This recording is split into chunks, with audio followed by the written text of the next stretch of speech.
Pagod na akong maging extra sa buhay na ito. Gusto ko naman maging bida kahit sa YouTube lang.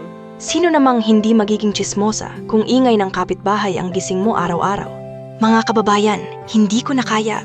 Seryoso, alam mo yung pakiramdam ng buhay mo parang telenovela? Pero ikaw yung extra lang? Araw-araw na lang, wake up, gising, eat breakfast na tira-tira kahapon, tapos sasakay ka sa jeep. And for what? Para pumunta sa opisina at magkunwaring may alam sa trabaho?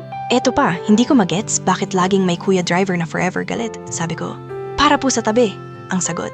Di mo pala tabi, lumipat ka na lang. Kuya, relax lang. Jeep po ito, hindi confession booth. At yung mga kapitbahay ko naman, bakit ganun? Marites na Marisol pa. Latest scoop nila? Uy, si ate dumaan na may dalang tsokolate. Bagong jowa na naman siguro.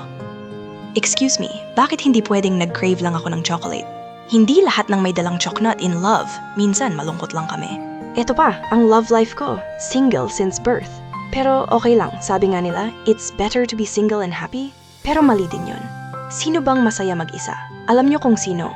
Mga ninja. Kasi di sila kailangang umattend ng family reunion na ang tanong laging, oh, kailan ka ikakasal?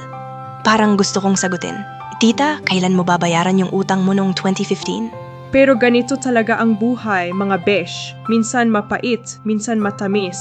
Pero laging may twist na parang plot ng probinsyano. Kaya laban lang tayo kasi sabi nga ni Vice Ganda, push mo yan! Wala kang choice.